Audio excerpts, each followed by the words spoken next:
Buenos días, América Latina. Buenas tardes, España republicana y plurinacional. Hoy es martes 28 de enero y comenzamos con un resumen de las noticias básicas de hoy. El secretario general de la OTAN, Mark Rutte, se ha reunido con el presidente del gobierno, Pedro Sánchez, en Moncloa con el objetivo de que España mantenga su apoyo económico a la guerra de Ucrania y también para que se aumente su aportación a la organización militar. En Polonia, el campo de exterminio de Auschwitz, se ha celebrado un homenaje a las víctimas del nazismo en el 80 aniversario de la liberación por el Ejército Rojo.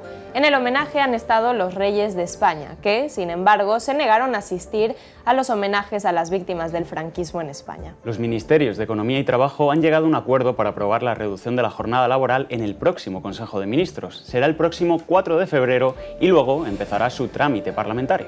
El decreto social que cayó por el voto en contra de PP, Vox y Junts se aprobará de nuevo, o eso ha reiterado el PSOE para salir al paso de las críticas que acusan a los socialistas de tacticismo. En Colombia, el presidente Gustavo Petro ha visitado la región del Catatumbo, donde golpea de nuevo la violencia entre guerrillas. Sobre la crisis con Trump, Petro culpa a Estados Unidos de que millones de latinoamericanos tengan que emigrar. Con todo esto, arrancamos Noticias Básicas.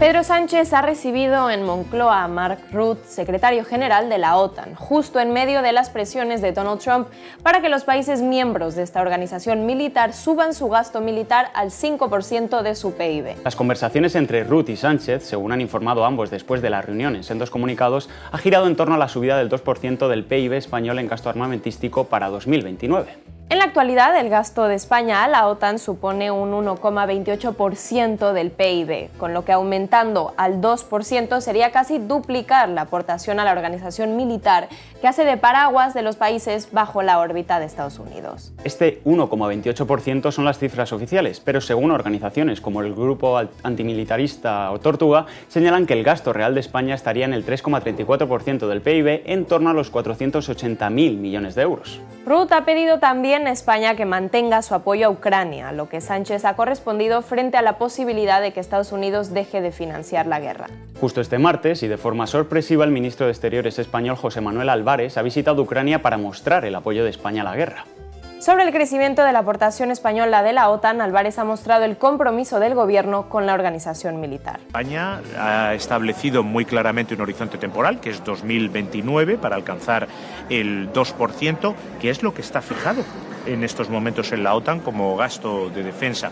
Pero además siempre se habla de esa cifra a la que España está avanzando y se está acercando, y estamos incrementando nuestro gasto en defensa ya desde hace años. Pero hubo otros compromisos, como el 20% para grandes equipamientos, que España supera ampliamente.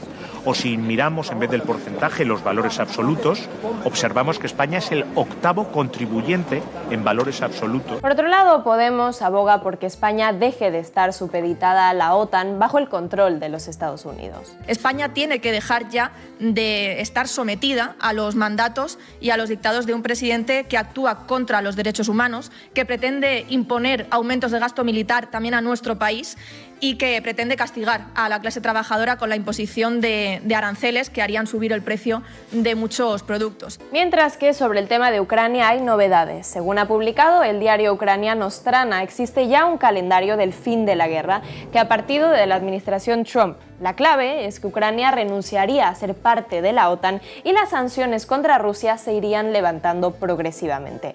Mañana se los contaremos con profundidad. Y no nos vamos muy lejos de Ucrania. En Polonia, los reyes de España han asistido al 80 aniversario de la liberación del campo de concentración y exterminio de Auschwitz, liberado por el Ejército Rojo.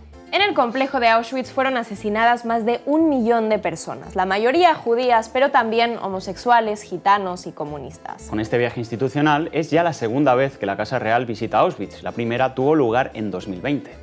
La asistencia a los actos por el Día Internacional de Conmemoración Anual en memoria de las víctimas del Holocausto contrasta con la negativa de la Casa Real a asistir a los actos de homenaje a las víctimas del franquismo. De hecho, la Casa Real se opuso a participar en los actos organizados por el gobierno para conmemorar los 50 años de la muerte del dictador Francisco Franco, que tuvo lugar hace unas semanas en el Museo Reina Sofía. En España, el Senado también ha homenajeado a las víctimas del nazismo. El secretario de Estado de Memoria Democrática, Fernando Martínez, sí ha recordado a los españoles que, huyendo del franquismo, se encontraron con la Segunda Guerra Mundial. Me van a permitir, en especial, un especial recuerdo a los miles de compatriotas españoles que perdieron la vida entre el año 40 y 45 del siglo pasado en las más terribles circunstancias, privados de libertad y hasta de su propia identidad. El final de la Guerra de España supuso el exilio de cerca de 500.000 republicanos y republicanas españolas, un acontecimiento de una trascendencia incalculable para nuestro país que produjo una profundísima herida en la sociedad española. A pesar del evidente desprecio de la monarquía española a las víctimas del franquismo, el presidente de Castilla-La Mancha, Emiliano García Paje, considera que la institución monárquica goza de privilegio. El rey Felipe VI es hoy, a mi juicio, no tienen por qué compartir esta opinión, es hoy la institución más cierta, es decir, el elemento que añade a la situación política española más certidumbre de todas las instituciones. ¿En qué sentido lo digo? Digo, primero porque cumple. Lo de cumplir no crean que es tarea fácil, parece fácil, pero lo de cumplir no está de moda. Irene Montero ha publicado un video en sus redes sociales denunciando la actitud de la monarquía. O sea, que el rey y la reina de España pueden acudir a los actos de conmemoración del 80 aniversario de la liberación de Auschwitz, un campo de concentración nazi, pero no van a decir nada de los 50 años de la muerte de Franco porque eso sería reabrir heridas. Yo no sé si se puede ser más antipatriota y, la verdad, más reaccionario que la monarquía española y que el rey Felipe VI, que es rey gracias a que un dictador fascista, Franco, puso en la jefatura de Estado a su padre, y que no tienen ningún respeto, mínimo respeto, por sus compatriotas españoles que lucharon por la democracia y por la libertad frente al fascismo y que todavía a día de hoy siguen muchos brigadistas internacionales que vinieron a solidarizarse tirados en cuneta. Cambiamos de tema porque finalmente el Consejo de Ministros de la semana que viene tramitará la reducción de la jornada a 37 horas y media. No obstante, la medida no entrará en vigor hasta que sea aprobada por el Congreso, algo que sin duda se tornará complejo viendo la dinámica parlamentaria de esta legislatura. Más allá del resultado final, el PSOE otorga una victoria momentánea a Yolanda Díaz a pesar de las dificultades que pueda haber en el Congreso con Junts y la presión que ejerzan Foment del Treball y la COE. Lo cual no quita que para Yolanda Díaz venda la futura aprobación en el Consejo de Ministros como una victoria. Es la medida más importante para la vida de la gente. Afectará a 12 millones de personas trabajadoras en nuestro país.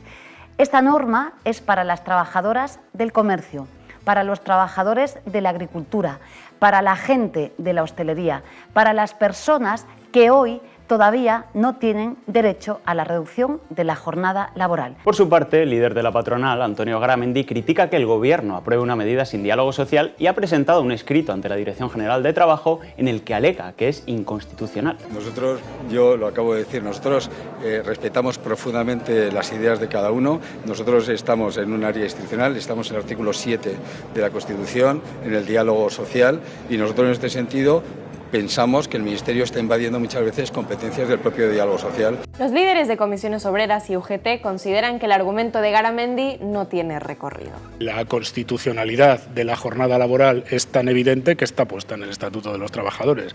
Yo me pregunto que por qué es inconstitucional una jornada laboral de 37 horas y media semanales y no es inconstitucional una jornada de 40 horas semanales. No sea constitucional, me parece que no. Pero bueno, ellos tienen todo el derecho del mundo a hacer lo que quieran. Otra medida que va adelante y esta vez parece que sí contaría con mayoría en el Congreso es lo que el Gobierno llama bajas flexibles, que es enviar a trabajar a personas enfermas de larga duración.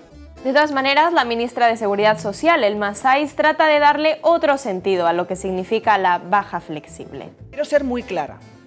Un trabajador o una trabajadora no puede trabajar estando de baja. Estamos hablando de una vez que se tenga el alta médica, con un criterio médico que evidencie, que acredite que esa reincorporación progresiva al trabajo pueda ser beneficioso para el trabajador, explorar y analizar esas situaciones. A vueltas con el decreto social que PP, Vox y Junts han dejado caer, hay una fecha límite. Si el 20 de febrero el Gobierno no ha aprobado un nuevo decreto, las pensiones verán una bajada en el próximo mes. El ministro de Economía, Carlos Cuerpo, pide tranquilidad y garantiza que el decreto será aprobado, pero sin concretar ninguna fecha. Porque al final estamos hablando de un paquete coherente y consistente que esperamos que pueda pasarse cuanto antes y ese es el elemento, yo creo que más importante para la ciudadanía, el sentir que efectivamente todos los esfuerzos van a estar en la aprobación del Real Decreto Ley para que avancemos en la consecución de los derechos sociales que estaban en el Real Decreto Ley. Y ahora parece que el PP tiene mucha prisa porque se apruebe el decreto que ellos mismos han dejado caer. Les puedo asegurar que el presidente del Gobierno ya llega tarde, extremadamente tarde. No ha aprobado la subida de las pensiones cuando tenía que haberlo hecho. Tiene nuestra propuesta de subida de las pensiones registrada en la Cámara y además tiene nuestros votos garantizados. En un desayuno informativo, Yolanda Díaz critica que el Partido Popular pretenda despiezar el decreto para dejar fuera importantes medidas sociales. Bueno, yo creo que el Gobierno de España debe llevar cuanto antes, si puede ser mañana mismo aprobación al Consejo de Ministros este decreto ómnibus. Creo sinceramente, Javier, que la política basada en el dolor no es lo que quieren los ciudadanos y las ciudadanas. Podemos denuncia que el PSOE juega al tacticismo con el decreto social. Esperamos además que el Gobierno no tenga la tentación de caer en tacticismos en esta cuestión, algo que sería abominable. Y le exhortamos a que no demore más su aprobación, a que mañana mismo apruebe un Real Decreto, ya que de lo contrario, quienes serán perjudicados y perjudicadas son los ciudadanos y ciudadanas que más lo necesitan. Por su parte, los pensionistas amenazan con movilizaciones si no se soluciona la situación. Antes del 20 de febrero, el Parlamento, el Gobierno tienen que encontrar las fórmulas, que las hay, para deshacer este entuerto y asegurar la subida de las pensiones que ya se había acordado. La última hora que conocemos sobre este asunto es que el Gobierno ha llegado finalmente a un acuerdo con Junts para aprobar el decreto del escudo social que fue tumbado la semana pasada en el Congreso por PP, Vox y los posconvergentes. El pacto se ha cerrado después de que el Gobierno retrasara durante unas horas el Consejo de Ministros para negociar. En internacional, una vez normalizadas las relaciones entre Colombia y Estados Unidos, Gustavo Petro ha viajado a la región del Catatumbo, en el noroeste de Colombia, donde se ha recrudecido la violencia. Petro ha culpado de las sanciones y bloqueo económico de Estados Unidos contra países de América Latina como la consecuencia directa de que millones de personas emigren. El presidente colombiano también ha tenido unas palabras en el Catatumbo para el poder mediático que defiende las deportaciones de personas migrantes. Pensamos como vivimos. Por eso un señor bien acomodado en Miami, periodista, pues puede escribir baboserías de nosotros porque él está muy cómodo como vive. Y le importa un bledo que los que no viven como él, allá ilegales, etcétera, entonces sean tratados como perros. Es decir, entonces, ¿por qué el presidente se emborrachó? El presidente dice, la mentalidad cipaya es la que emborracha el cerebro y no lo deja pensar. ¿Qué es lo que les pasa? Se llama la teoría de la escalera. Por donde yo subí, llegué al techo, pero ahora no quiero que nadie más suba, entonces bota la escalera. Desde Naciones Unidas también han criticado la política de deportaciones de Estados Unidos. Migrants need to have their dignity respected, need to have their rights respected, as well as asylum seekers, while also recognizing, obviously, that countries have a right to to control their own borders and to set their own policy, but there are standards that need to be respected. El ministro de Exteriores español ha sido especialmente diplomático a la hora de abordar la actuación de Trump en América Latina. América Latina es una región muy importante para Europa, no me canso de repetirlo aquí en Bruselas, ante el resto de Estados miembros de la Unión Europea. Vamos a celebrar una cumbre Unión Europea-CELAC precisamente en Bogotá en muy poco tiempo. Una cumbre Unión Europea-CELAC que fue la presidencia española de la Unión la que ayudó a institucionalizarlas, a hacerlas bianuales. Hemos cerrado un acuerdo con México, hemos firmado el acuerdo con Mercosur. Es un momento especialmente importante de la relación con América Latina, una región que ya no es solamente vital y fundamental para España, sino también para toda la Unión Europea. Por su parte, Podemos acusa a Donald Trump de tratar a las personas migrantes como delincuentes. El presidente delincuente de Estados Unidos pretende dominar y arrodillar a pueblos que se ganaron su independencia y su libertad con mucho esfuerzo y que saben resistir como nadie. Creemos que el Gobierno de España debería condenar esas políticas racistas y también expresar su solidaridad con los pueblos de América Latina que están sufriendo estas agresiones. El secretario general del PP de la Comunidad de Madrid, Alfonso Serrano, pide respetar a Donald Trump. Yo creo que lo que tenemos que pensar desde España y desde el conjunto de Europa es no mirar a Estados Unidos con cierta displicencia que hacemos muchas veces. Los Estados Unidos, los americanos han votado, hay un nuevo presidente, lo que tenemos que hacer el resto es respetarlo. Terminamos con Willy Veleta, que ha estado hablando con familiares de la llamada transición sangrienta que no modélica.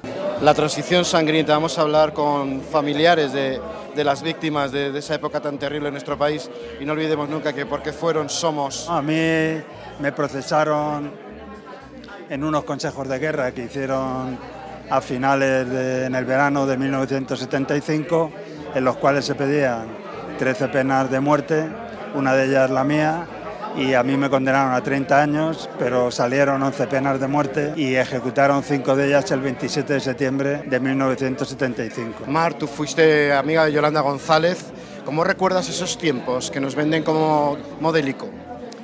Pues con mucho dolor, sí, yo era su compañera de piso, de hecho nos acusaron a los tres de ser un comando etarra, sabiendo perfectamente que no lo éramos, y lo recuerdo pues con mucho dolor, con mucha rabia, con mucha pena por la vida truncada de mi compañera Yolanda y con mucha sensación de injusticia y de falta de reparación. Por mi parte, lo que me toca fue vivir el caso Almería, en el que mi hermano y sus dos compañeros fueron asesinados por el simple hecho de ser confundidos, aunque la palabra confundidos es lo que dicen, pero sabían perfectamente que no eran etarras, y aunque hubiesen sido etarras, no hay derecho a quitarle la vida a 3 personas como lo hicieron, de la forma brutal que lo hicieron, torturados hasta la muerte, tiroteados y después quemados para no dejar huella. Tú fuiste testigo del asesinato de Nájera, ¿no?, de Mariluz.